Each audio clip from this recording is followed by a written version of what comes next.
You got to give the people what they want. Aaron. What's that from? That's provocative. You got to give the people what they want. Blades of Glory. Great movie. So what? You hate photography? Is that what you're saying? No. What I was saying was I was having this, first of all, my morning hair. Yes, your morning hair. I went meep as soon as I saw you because you look like Roadrunner, and then I said I could. You turn your head to the side. Yeah, it's like got a gnarly half pipe wave, and I was like, you dive and you do like the video of the surfer guy. Yeah, because I could get some gnarly air. If you look close, there's little skateboarders. Yeah, you know what? Half pipes. You're how old? 44. Great hair, man. Thank you. Aspire to that. At 42. I'm an old man. You know, it's because you eat a lot of canned tuna. That's how you get it. I just made that up. That's a trade-off for the mercury poisoning, right? That's what keeps it. They have mercury poisoning, but I have nice silky hair. That's what keeps it embedded. The mercury. Right. I find out one day it just falls off in Alaska. It just needs a toupee. I mean, that's fine. Anybody who has a hairpiece, but it's just I would be upset with you because it's just you're deceiving me all these years. Yeah. So you hate photography. That's what you're saying? Let's throw you under the bus. That's the cold open for the episode. Yeah. Hate it. I'm over it. No, I was laying in bed and I was thinking about careers. Uh-huh. And then I was thinking, like, when you specialize in something, say you're a orthopedic surgeon and your thing is repairing ACLs and MCL tears in the knee. And I was just trying to imagine every day you're going into surgery and doing knee surgery. That's your specialty. Yeah. Does it get like, that's so much work to get to that point, but still even that, does that get, I'm sure for some people and maybe not for others, but like, oh, this is another day shooting or surgery. So it was a Freudian slip there. It's another surgery. So I was thinking about my career and I've been there a long time, 18 years. Mm-hmm. And of course I have moments of like especially the bureaucracy and the politics behind education and that kind of thing. But not to get into that, but overall, it's a pretty variant job depending on day to day.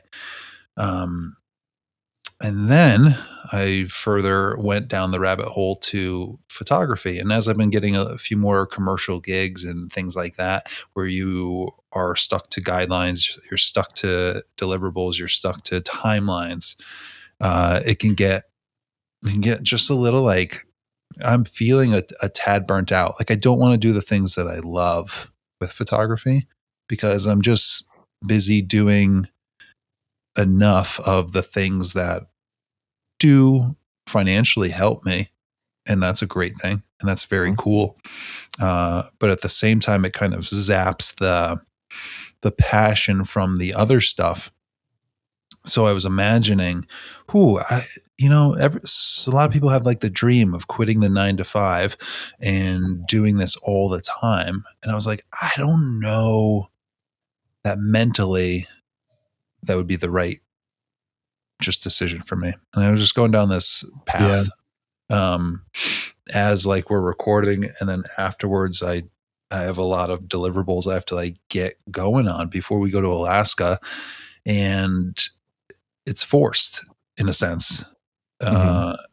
And people are asking like, oh, the piping plovers are hatched. Do you want to go shoot them? And I'm like, well, the one free day that I had to go do that, either the weather comes in or there's something else, or I have this timeline or deadline that I have to meet, and or do I want to spend an hour drive and then take photos and then come back and like, I don't know. Maybe what I'm describing is a bit of burnout and feeling like I just want to put it down. There's a lot. I don't even know if you're describing a burnout. I think you're describing the lack of space there once was. Mm-hmm. The thing that your old life made space for, which was to go out and shoot the piping plovers, has just like kind of engulfed itself to the point where the free time for the passion project, the plover, isn't as exciting because you have consumed so much photography on a daily basis. I think it's like anything. And I realize there are some outliers where there's people who, I think these are very rare people who can get up every day and they're like, I'm shooting a wedding again today, an event today, and I am as psyched as I was on day one. I do think those people are rare. They exist, but I think you can get to a point where the thing that was once exciting has become normalized no matter what you do. And this is an argument for one. It's not necessarily a bad thing that it becomes normalized. I mean, just if you do the same thing every day, it becomes your normal life. It's inevitable, right? But I think what ends up happening is, one, we've talked about it before, the glorification of leaving your 9 to 5 to become a photographer. It's a lot of grass is greener syndrome. I mean, it's a lot of fun, and it's cool to say that you're making income on your own autonomously with your camera and being creative and using your creative mind to make yourself a living. That's incredible.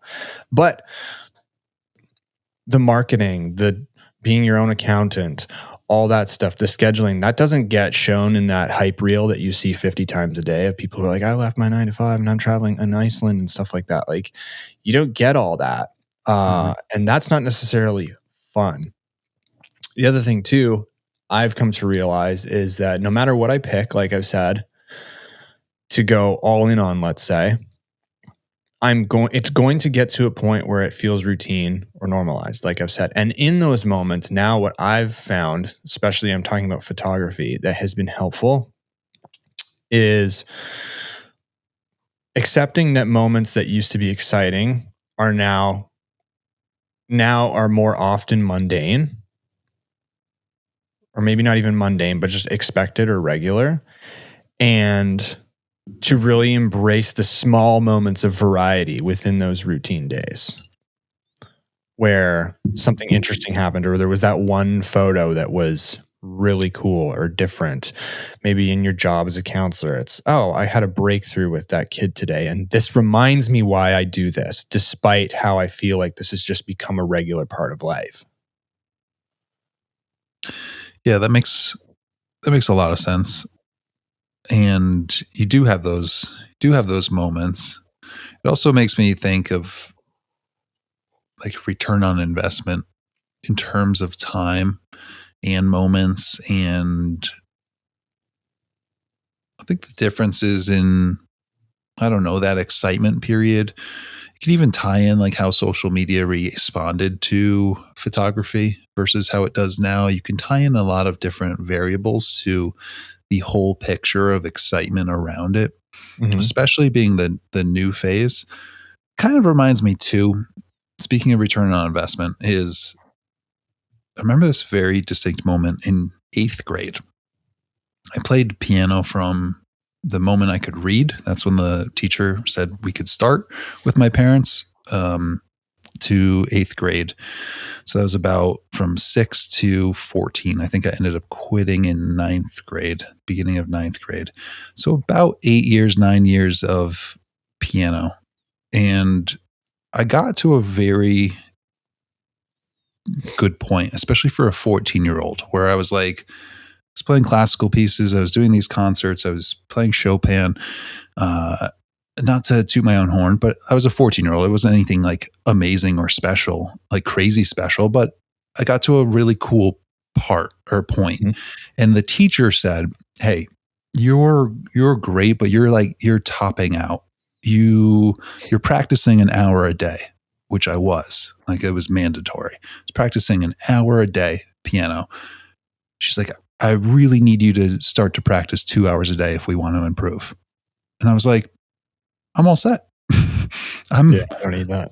I'm good with where I'm at. Yeah. And we talked about this last week. Yeah. And I don't need to go I don't need to spend 2 hours and take away from everything else in life to like get that extra, the last however many percentage points. Yeah. I'm good here.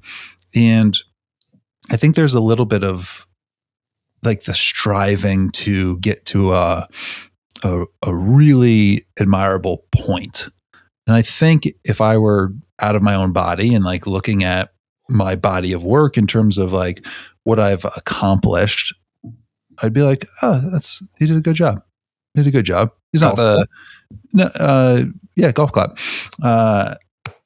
But yeah, decent. Knows his way around a contract, can get some corporate gigs, can get paid for some stuff. Cool. Is he the leading photographer in the East Coast for product photography? No. Probably no one knows his name. And that's okay. To strive to be that, or to like take it up a notch, like you said, the accounting, the marketing, the time put in, the emails, the reach out, the all that, like that's where I'm like, all right.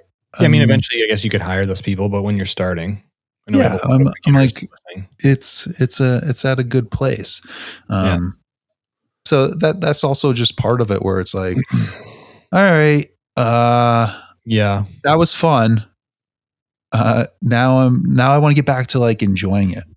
Yeah, good for you. Good for you. And I think there's a lot of, you got to reach your full potential, which is very kind and encouraging. Kind and encouraging words to hear. Is it realistic for everybody to reach their full potential in everything they do? Absolutely not. No. You can pick one, and if you're lucky enough, I use lucky with quotes. I guess I have to now because we're on video. We used to just be able to say that. If you're lucky enough to be obsessed with one thing and put in your all to reach your potential, then maybe you can. But I don't think you can spread it. You can't spread it and reach your potential in multiple things. Well, so where I'm going with this is maybe reaching my full potential, looking at it in the way of that, meaning that I need to max out skill wise on all these things I'm interested, is the wrong way to look at what reaching my potential is. Yeah. Maybe it's more holistic, right? Yeah, maybe reaching your full potential is having a body of life experiences that you feel proud of. That's full potential. Maybe your full potential is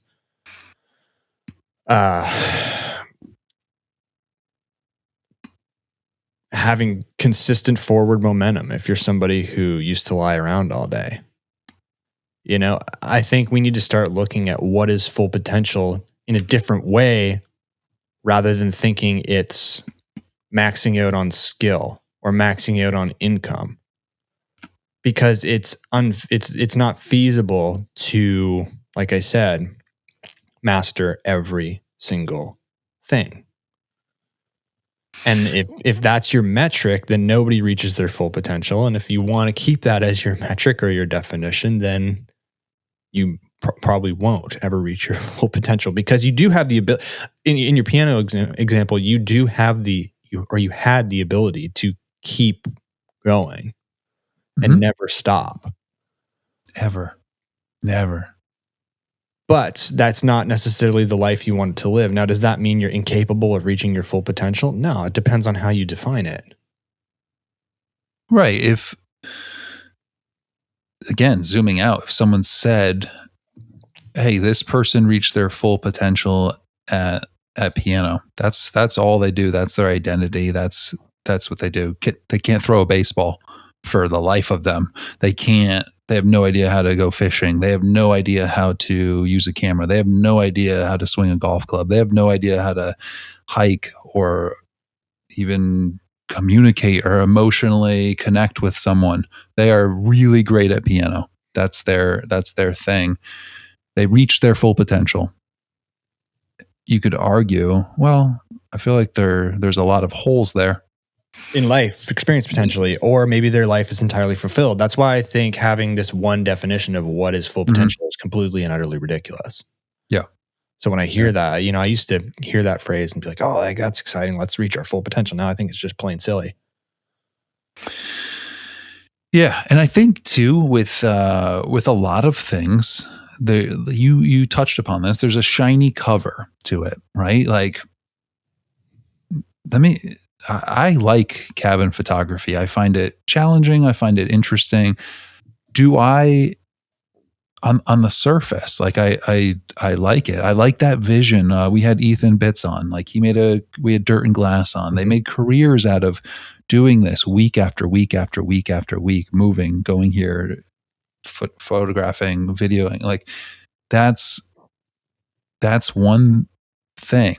Like the visual of it, like, oh, you're getting all these cabins, but there's the underneath side of that where it's like, pack up the car. What are you doing with the dog for the weekend? What's the time frame? How much travel is this? Are you going to get any sleep? Like all of that stuff, week after week after week after week, paints a different picture than the surface photographs on Instagram. Same with wildlife photography. Like there's certain photographers out there, and we know them, that we're like, damn, like they go out every day. Like they do this every single day. They're in the woods with the bugs and the mosquitoes and the ticks and the heat. No showers. And like they're doing this to the furthest extent.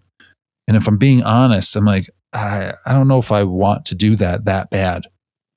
Like I love wildlife. I love wildlife photography. Yeah. I don't know if I need to be just an outdoorsman all of the time. The funny thing too is if your answer is I'm not sure, it's no. Yeah. That's something I heard. I think it was on the Chris Williams podcast. I forget who it is. And that stuck with me the last month or two. The guy said, if you're thinking of a decision, trying to weigh a decision, and you're unsure, the answer is no. Yeah. I've heard that a lot. And I always struggled with that because I'm such a analytical thinker. But that gets into essentialism, right? If I'm not absolutely wanting to do this, it's a no. And that creates space for the priorities in your life that are absolute yeses. Yeah, I think that's for extra stuff, right? Like you can't do that for, do I want to wake up early and walk my dog 3 miles? Like, no. But I mean, you could. Getting back to that thing I said last week, there's things you have to do, there's things you want to do, and there's things you should do. Getting up and walking your dog for 3 miles is maybe a have to if you have a husky like yours, Cap. I mean, it's responsible pet ownership at that point. You also want to spend time with your animal and get exercise. When you get into trouble is if you have a bucket of things in your life, you feel like, oh, I should do this, I should do that, I should do this. It's how can we get to a place where we maybe slowly eliminate those? Because I feel like slowly eliminating those may lead to a change in attitude and perhaps a more well-rounded and happy life. I mean, you can make the argument like, oh, you should send a card to your grandmother on her birthday, right? Even though you don't necessarily want to. My argument is, okay, well, how can we change mindset and attitude to a place where we want to send grandma a card, right? Yeah. And if you just run through that exercise and imagine what it takes to get from the category of I should send that card to I want to send that card, what's required as in terms of mindset shift, attitude shift, character shift, in your opinion, to get there? I'm asking you. Well, probably gratitude.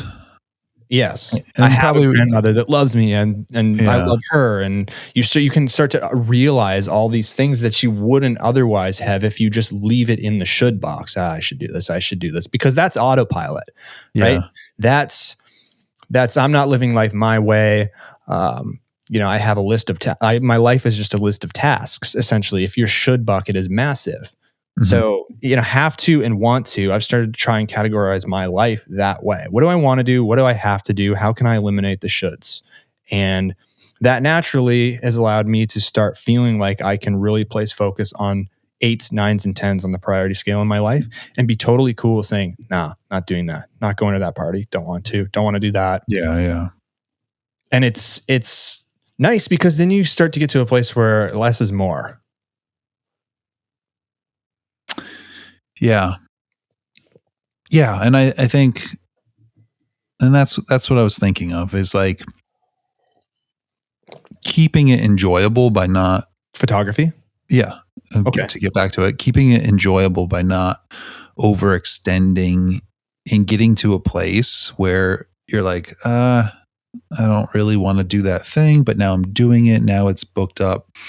However, X many hours of editing and looking at photography stuff and file transfer and organization Mhm.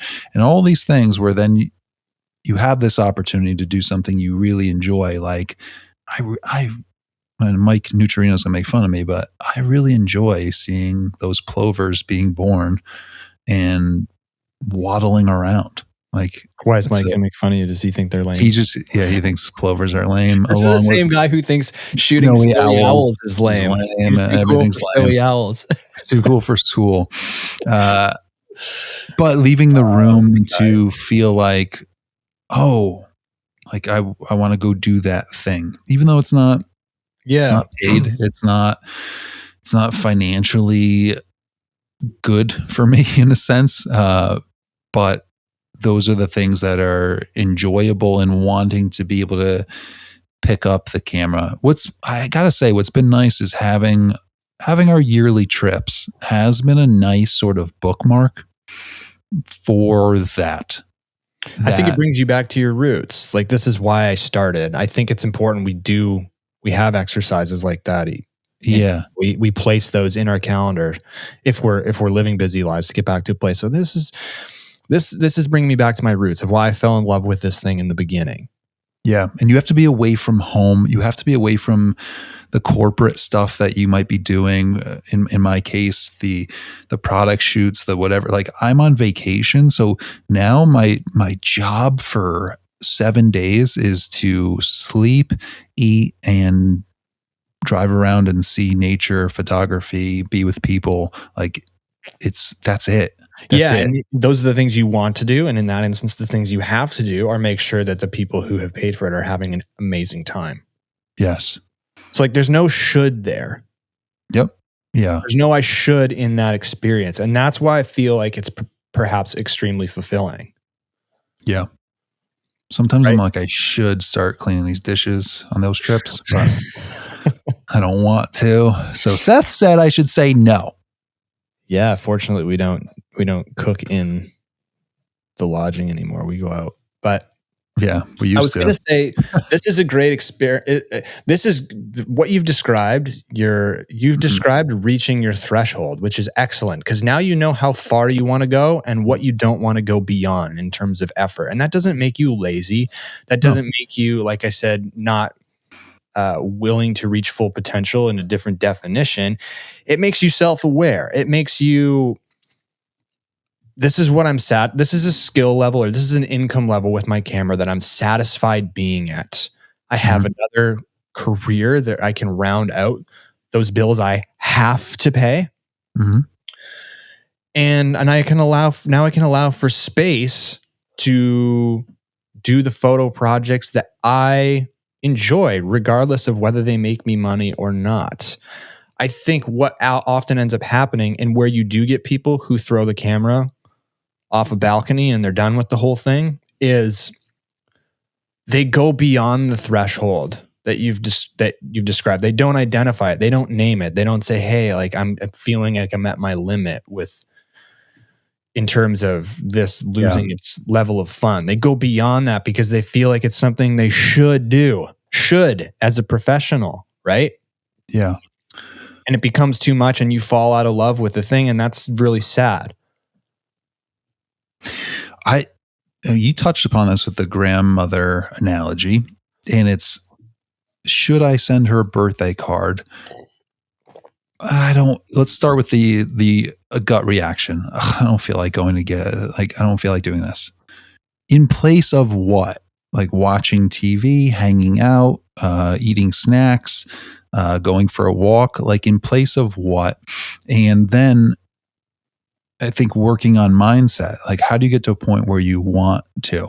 Where I'm going with this is like with my career, I think it's easy for people to get annoyed, get over things that have become normalized.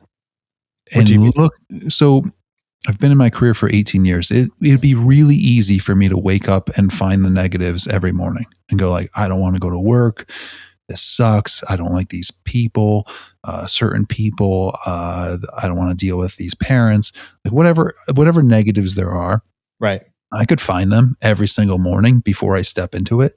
That by proxy is going to make the idea of leaving that career to do photography, the shiny new thing, much better.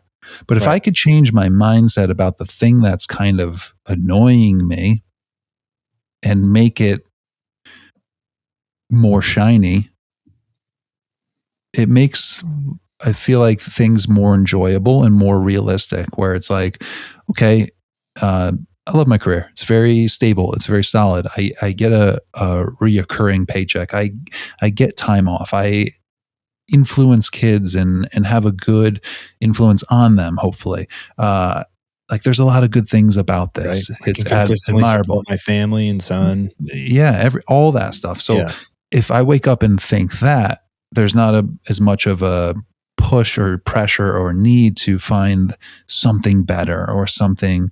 I think humans are searchers, maybe at heart, or some people more than others. Explorers, for sure. We've been exploring forever. And really want to find like the next thing. And if you can convince yourself or change your mindset that the things that you have with like gratitude and whatnot, the shiny things, you can see clearer for what they are.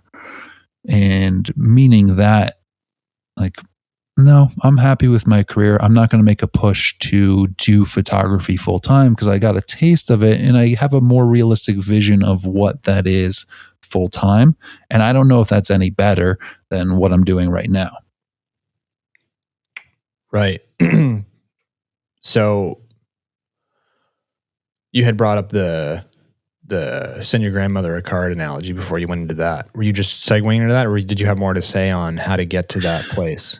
Well, getting your mindset around things. And again, it's easier. I often talk, it reminds me of like relationships. It's really easy to look at the 10% you're missing in your partner and focus on that, where 90% is great and you've spent time with them and that's why you like them. But there's 10% that really annoys you. And Haley's listening, so I got to tell her that it's 0%.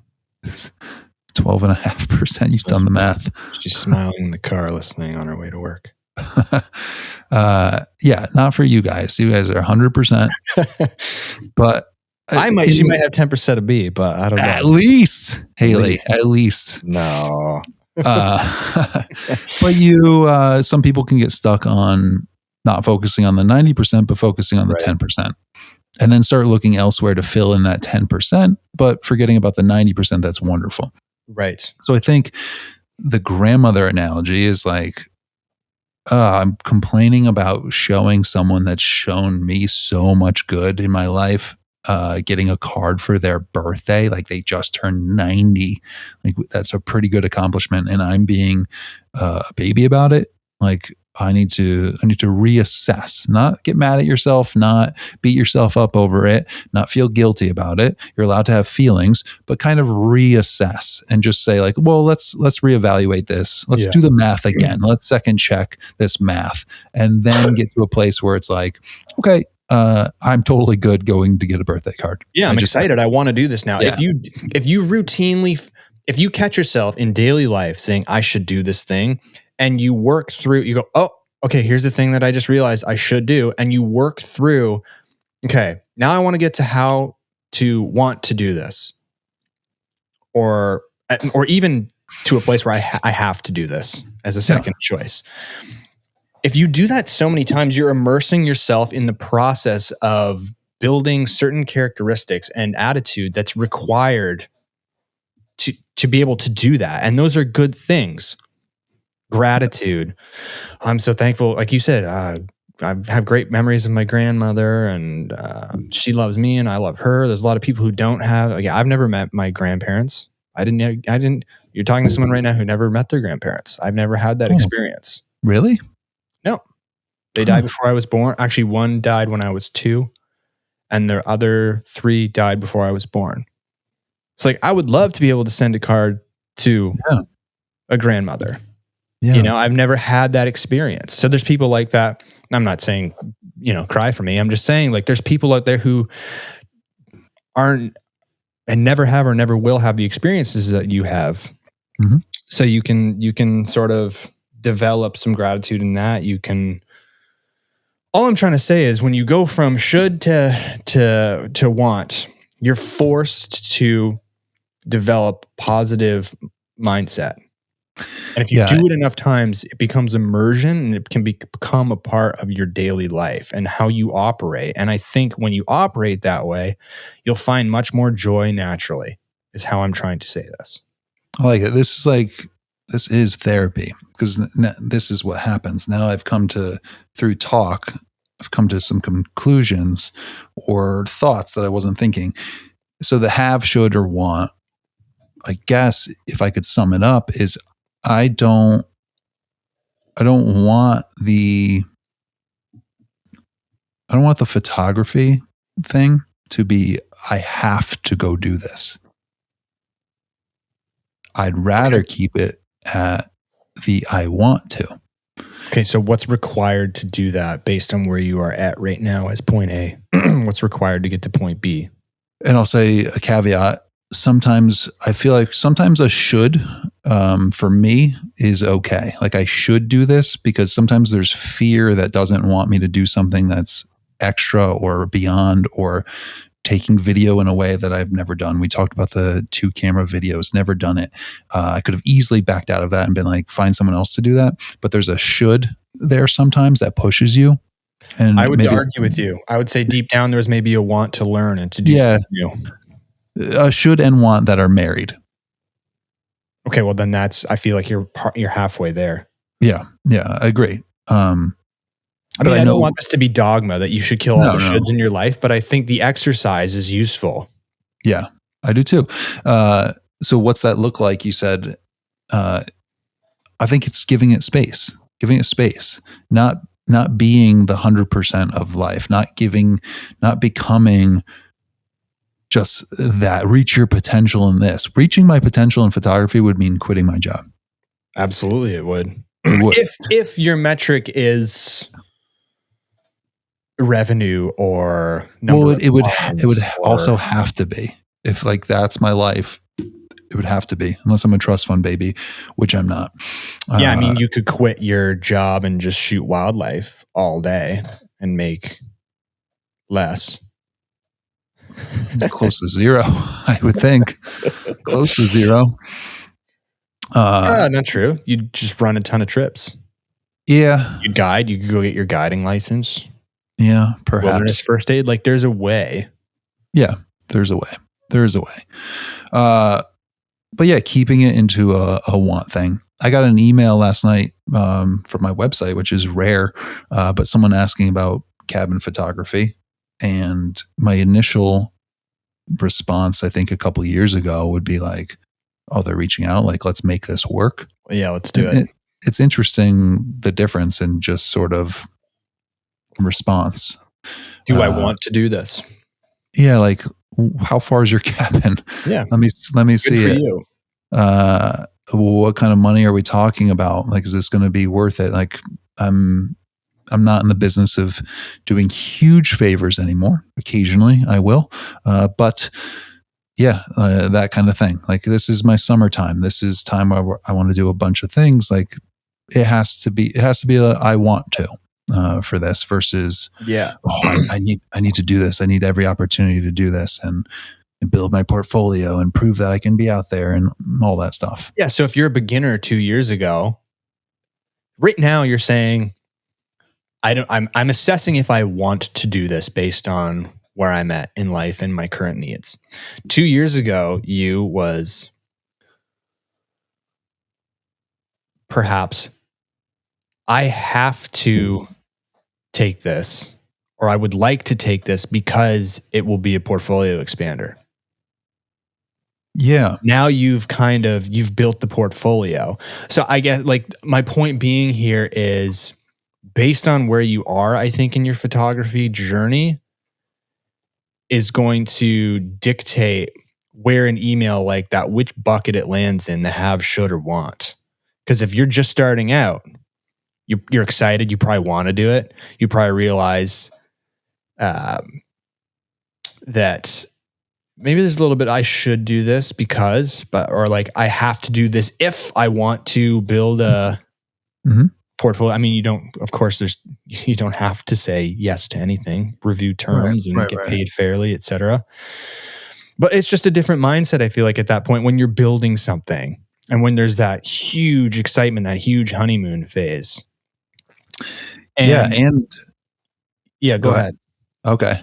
Jinx. And I've been there and I've seen it countless times. There's this proving period, I feel like, on social media. Yeah, social media is the window that I can look into to other people and their lives and whatnot. I've seen, again, myself included, doing this thing where you go all out. Like you are going all out for a good year or two with getting photos out there, getting your work out there, developing your niche, whatever that may be, trying cabin stuff, trying portrait stuff, you're putting it all out there. You're constantly working to get to a point where I think one of two things happen, or maybe both. You kind of can't maintain, we've talked about that rocket booster. You can't maintain that level not on your own, of anyways. posting. And I've seen people go like 3 years at that rate. And I'm like, geez, like they are pushing it. Yeah, cooking. They're cooking. And like, when's this going to stop? Because it can't go forever. And then it becomes like it becomes interesting. Like you want to bet on it. Like, when's this going to slow down? But I've seen it many times, and I've seen it with myself where you're putting out just tons and tons and tons of little metric provers, little spots of like, I'm trying to prove myself in this industry or in multiple industries, or just as a quote unquote photographer or videographer that gets respect, that gets accolades, that gets people commenting, whatever it is. At some point you get enough gigs or recognition or what have you that you go, okay, I can take off the gas for a minute. I can just sort of now do some of the things I want to do. I can slow down a tad. I don't need the proof. I developed it for a couple years. I'm good with that sort of push. I'm content with where I'm at. I don't need to push right now and keep pushing. Perhaps that's a great method. Go hard as hell for a year straight. I think you've suggested this. Yeah. With the rocket booster. Take that momentum, that energy, that excitement, and go hard for a year. Put 3 years of moderate effort into 1 year of insane effort, see how far you get, and then you can maybe do some assessment, get the lay of the land. What do I want to do now? What don't I want to do? And just kind of, I'm not saying cruise, but be more selective. Realize that you've earned your spot with a lot of hard work, and potentially that's a way to condense the long game, is just going insanely hard for a short period of time. Because you're right, that pace that's required for that method is not sustainable on your own. You need a team at some point, which maybe you're still after a year, it's still not the right time, or you don't have the budget for a team to be doing your socials or your marketing or your sales or whatever. But I like that idea of go hard for a year and then let off. I mean, it's like I was doing that with my half marathons and marathons, where I would, all right, we got an insane training block with insane mileage. Let's run the race, and then I'm just going to do nothing for a month or two. Yeah. I'm going to lose fitness, but I'll get it back. Yeah, and it's again, that rocket booster, that new interest, that new love can really carry you very far, I've found. And I don't know if it's like that for everyone. I think some people burn out quicker or find difficulty in it in the beginning and maybe not get past that first hump. But it is powerful if you're obsessed with something and can push you to make those 4 weekend trips in a row without Get a being good home. why. Yeah. You have to. I know it's so cliche now in today's world. Find your why, find your why. But I mean, if you don't have a clear definition of why you're doing something, when it gets difficult to do and the object is less shiny, you won't do it. Yeah. You won't. Yeah. I mean, that why is there for when times are difficult or when there's something that has to be done to reach a certain goal that you don't want to do. I mean, like, who wants to do a long run for 3 hours in the snow? I don't. But the mileage is required. It's the cost of doing business, right? Mm-hmm. For the outcome that you're chasing for a certain why. For me, in that instance, the why was, I want to see if I'm capable of this because I'm not sure I am. Yeah. I mean, that's a why, I feel. Yeah, that's a consistent why that I have. Can I do this? I don't know. I would like to find out. And I would like the answer to be yes. Yeah. Right. So what's required to, in this instance, what's required for me to be able to say, yes, I've done this. I can do this thing. It's like, well, it's completing it. Okay. What do I need to do to complete it? Well, you have to do this 3-hour run in the snow because it's an integral part of the journey. So that backwards process, without the starting point of the why, there's no, you're lost in a snowstorm. You don't know where to go, right? And it's, all right, we just won't do it today. Today becomes tomorrow, becomes tomorrow, becomes tomorrow. And because you didn't have a why, you didn't do the thing. I'm curious your thoughts on this. It has to do with sports. It has nothing to do with photography. Nowadays, here's a theory I have. And this is off topic, but I think it's interesting and kind of goes along with this rocket booster conversation. Nowadays, AAU and premier teams, and it starts so early. Like, explain this for people like me who don't know. I have a rough estimate because I talk. AAU is it's just private teams. So like when I grew up back in the day, there used to be rec league that you paid for. Anyone could play. League? We call it house league. Yeah. So rec league, anyone could play. And from that, you'd have like one travel team. So they pick the best rep team. They call it a rep. Sure. Team? Yeah. Travel team.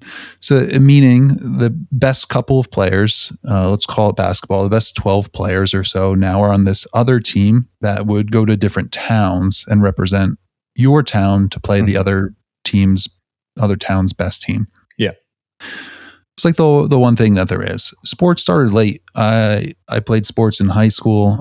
I'm thinking like I didn't really start any sort of formal sports until I was about 10 or probably about 10. That's late. 9 or 10. And I'm thinking about this rocket booster thing. So I saw this in my own son when he was introduced to soccer the first 2 years, absolutely obsessed. Soccer ball in the living room, foot skills around the tables, just wouldn't leave his foot. Mm-hmm. It's been 2 years. He's getting to a point where he's slowly getting a little burnt out by it. Now, my question is, or my thought is, there's an ideal time to light the rocket booster. And I don't think it's when you're not prepared. And I'm going to tie this back to photography. Not prepared, and it might take a little bit of luck as well. But to have the rocket booster in an 8-year-old body is cool, but by time you're getting into like man size, 14 years old, you're maybe burnt out at that point. Now, would it be better to ignite that rocket booster when you have general athletic skills, you have strength, you have speed? Now you're 13 years old and you're obsessed with the game of soccer and you're practicing 4 or 5 hours a day against the 8-year-olds that burnt out their rocket from 8 to 10, and now they're lazy and just kind of done with the game. They're kind of just in that sort of plateau period. So there's a timing to that rocket booster. If you can look at your life, I think for me, that rocket booster came right when COVID happened, and we were stuck at home, and we had to be outside, and we had to go do things like that. That was a great combination of luck. That was a lucky event, just the timing of the repercussions of all that gave me a really nice runway to take that rocket booster full speed ahead. So in your example with soccer, as opposed to in your instance when I'm working full time. I have a 12-hour shift. I'm already burnt out, and I'm trying to push photography as well. There's just not enough runway. I see. So you're saying, or financially, maybe you can't afford the things that you need to afford, or maybe you're not in a good position. Maybe you have 2 young newborns, or young age kids. Maybe it's not the perfect time to light that rocket booster. I'm just curious if do you get to choose when that inspiration hits or that energy hits? Are you of the mind that that's a choice, or does it happen just, here we go, I'm excited about this thing and lift off? I picture that, before the rocket takes off, there's like the sparks and the fizzle under the rocket booster. Yeah, unless you're the most recent SpaceX one, when you just explode on the launch pad. Not good. Not good. And then they do the countdown, and then it's So I feel like for me, photography, I was always interested in like digital cameras. I had one of the first digital cameras that you put a floppy disk into. It was huge, a huge square. 1 megapixel, if that. Maybe. I think it was kilobytes. Literally. The megapixels of the camera. Oh yeah, probably. But the file size was like kilobytes. Nice. Not what you send me now, where you send me 40 megabyte files that were shot at Sony 60. Thank you, Sony. And I can't use them for the website, and then I have to resize them, and you add work to me, and then I invoice you. And well, now on my Lightroom, it's 20 max. So you know what you can start doing? Sorry to derail us here. If you are shooting something specifically for me, set your Sony up so you're shooting RAW and JPEG, and just send me JPEG. Nope, I'm not going to do that.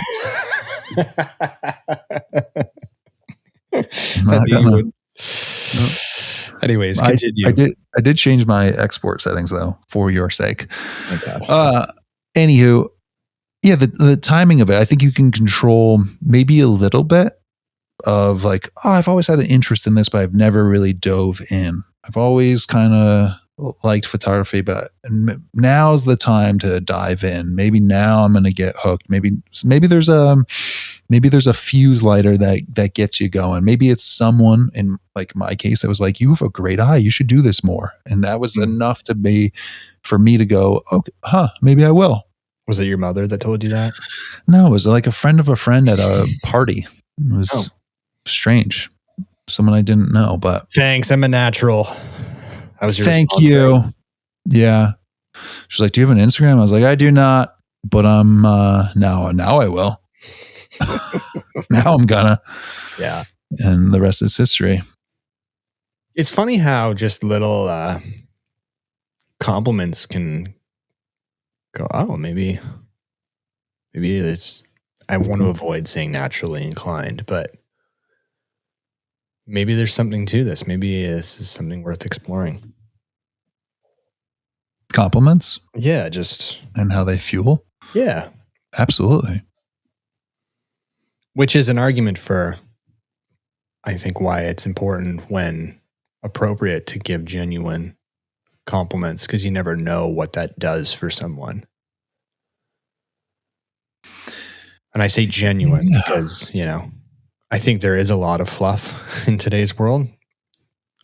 The amount of times I've seen great photo on something that's not a great photo. I'm sorry, I'll say it. I mean, art is subjective, I understand, but I do think it's a disservice when you tell someone what they want to hear because you're worried about how it will affect the relationship, especially if you're close with them. Or I would much rather be the person who tells you something you don't want to hear and you're upset with me, but you go home and you realize, hey, that guy is somebody who's going to always tell me how he feels.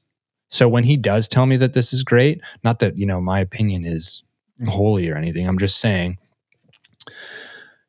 that that what I'm telling you is absolutely what I'm thinking. Like if you sent me a bad photo, I'd be like, this is bad. because I want you to know that I'll always be real with you. And, I think it's a disservice when you see all the fluff. Like we've talked about this before. You never see, you see all on the comments on all your photos, like the 20 comments that say this is great, but maybe there's 100 people who scroll by, or it was not a good shot. Yeah. And knowing that would be helpful, right? Knowing that this didn't hit or this didn't land is helpful, but you don't get that. You don't get that. No, and I agree. I think there's a responsibility for everyone out there themselves to curate your work maybe a little bit tighter, a little bit better, and challenge yourself to put out really good photos that you are proud of. Yeah. If this is your thing, if this is what you want to be known for, or to garnish business, whatever it may be, have a beautiful portfolio, really try to put out A to A+ photos in this marketplace. 10 years ago, I'd say put out whatever, B, C+, put out anything. I think in this oversaturated marketplace, like really challenge yourself to not be passed by out of like, this is a photo, which is fine. Enjoy it for yourself if that's what you want. But if you want to be known as a photographer, then no one else is going to say, like Seth saying, that's kind of boring, not your best. It would be nice. Well, you imagine saying that, you get absolutely dominated by people. Yeah. Not people the best I've seen from you. Not the best I've seen from you. Better luck next time. Even just, you would never say this, but like, not the best. Some of your other work's been better. Or just like, this isn't, you're better than this. No. But if you said that publicly, you'd be an asshole. You'd be this, you'd be that. But imagine that also a week later, you're like, this is an amazing photo. If I had somebody who was routinely commenting on my photo saying, I don't like this, or this isn't that great, and then a week later, they're like, love this. This is incredible. Now that's not going to be my bar for what is a good and what's a good and not a great photo. But I will look at that username and be like, that person is so unapologetically honest. And I respect that. Yeah, that's true. We don't get that. So we don't know, like, what can you believe? We don't get that. But I think it is important to give that, not unsolicited advice, but I think it is important to speak your mind, even if it is abrasive, to just like, let's start with close friends, text, or, if you made something that was bad, I would tell you, especially if it was for and I would hope you would do the same too. I would hope you'd be like, you're better than this. And because it also holds, when you do that, you hold the person to the standard they're capable of. Yeah, I don't think, like you're saying, the public comment section is the place to do that. And I think as commenters, get away. Here's a truth that no one will admit. A lot of people commenting on your photos is basically what they should be saying is, look at my profile. Yeah, it's most of the time it's that. I mean, I'm trying to avoid being a cynic, but it can be that. I mean, there are definitely, of course, there are genuine people out there who just, of course, but a lot of the strategy in that and taking your time to put fire emojis, and literally people say, hey, great photo, take a look at my profile. Like, they literally say that, let alone the engagement. The idea of it is to boost your own portfolio, boost your own profile. Yeah, it's the classic on Threads. Photographers, share your work. I'd love to see it. It's you're just the author of the post. You want the engagement. Yeah, and you have close people that comment on your stuff that are genuine, and you already follow them. That's not what I'm saying, but Yeah. Basically, I think the onus falls on yourself to curate the best of what you can do and have a portfolio that I'd rather in a year you had 10 fantastic photographs that I could scroll through than 100 that just dilute the quality of work. Yeah. Yeah. Too many ingredients. Yeah.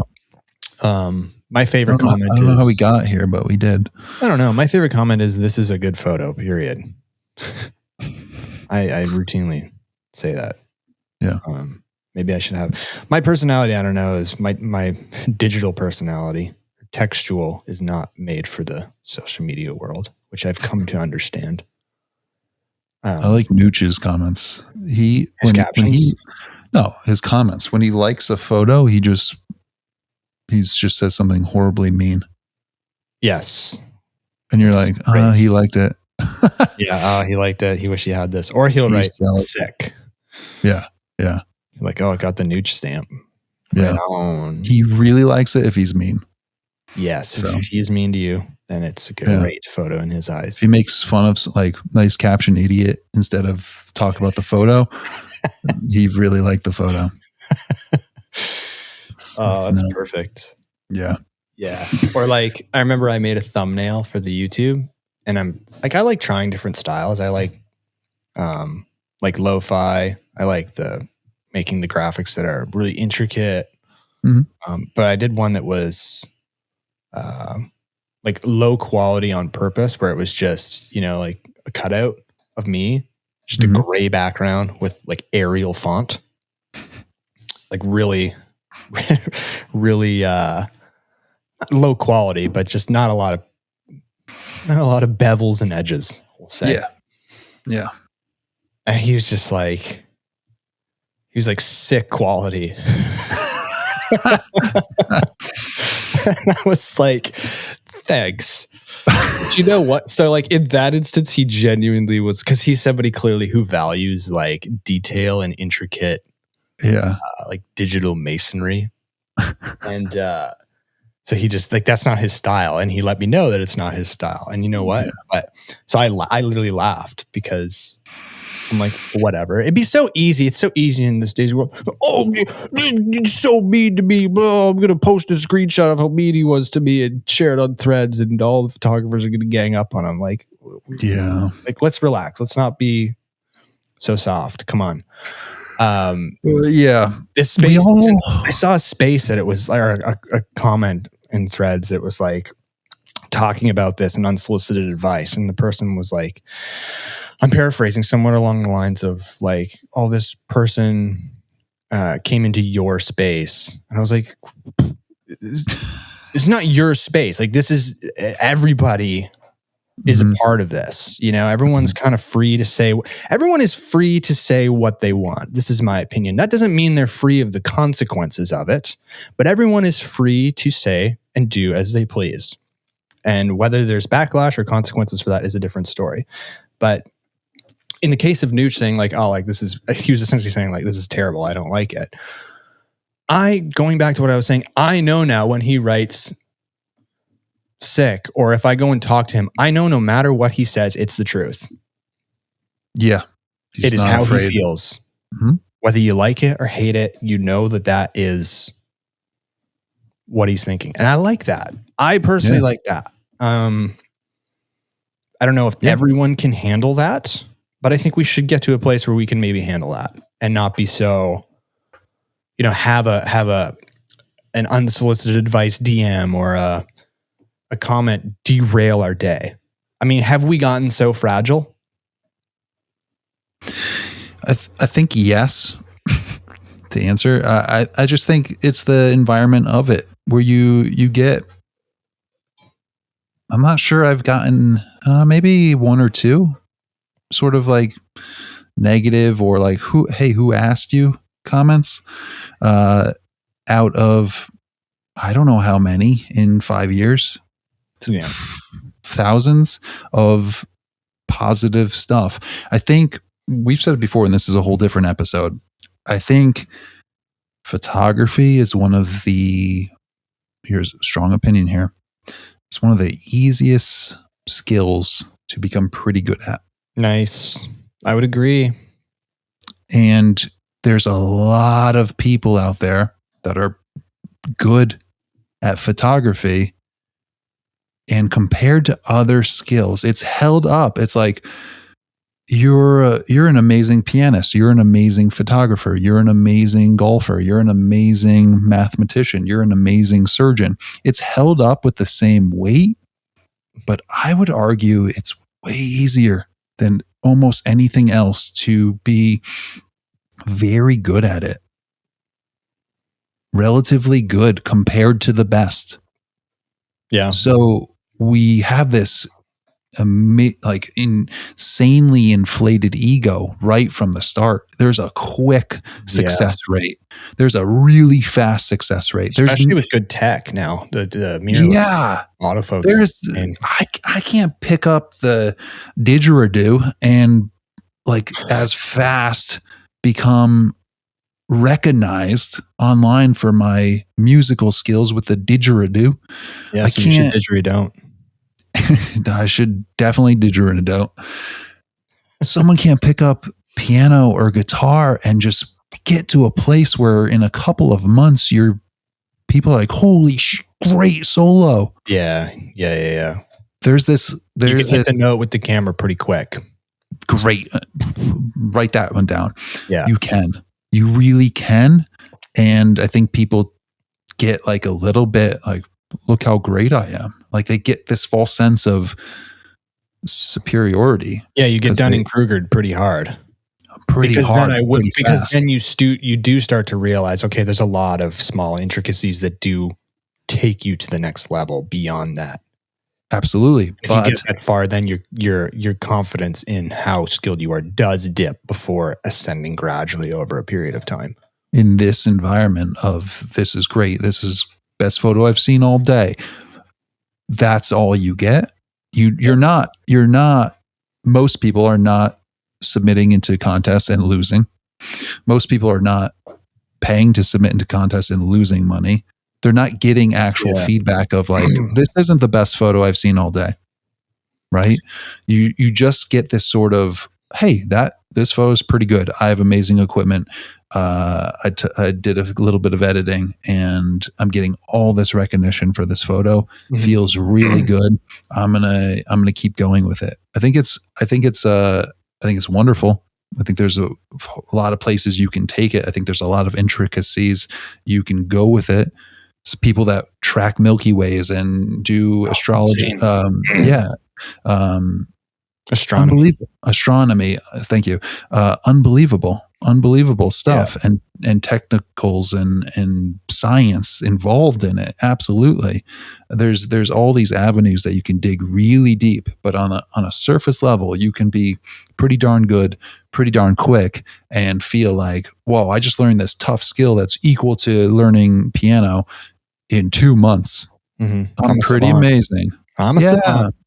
Maybe my next caption on a photo that I post 3 years from now, because that seems to be my frequency of posting, will be trash this photo, like tear me apart in the comments of all the things you don't like. We'll see. You do see that on Reddit. And people ask for it. Yeah, good. How can I make this photo better? We should start a roast my photo session on this podcast. Yeah, let's send it in. Yeah, even though we're not experts or masters of photography, we're experts at roasting. Still be fun. Yeah, if you want to get roasted, send it in. Yeah. Crush it. All right, we got to go. We do got to go. Till next time. If you like this podcast episode, feel free to leave a rating on Apple Podcasts and Spotify. It's a cost-free, effective way to support the show. You can also leave a PayPal donation for any amount that is equal to the value you receive from our episodes. Link to that is also in the episode description. And if you're listening on Spotify or Apple Podcasts or any other kind of audio streaming only platform, and you want to see Aaron's Roadrunner hair, you can subscribe to our YouTube channel.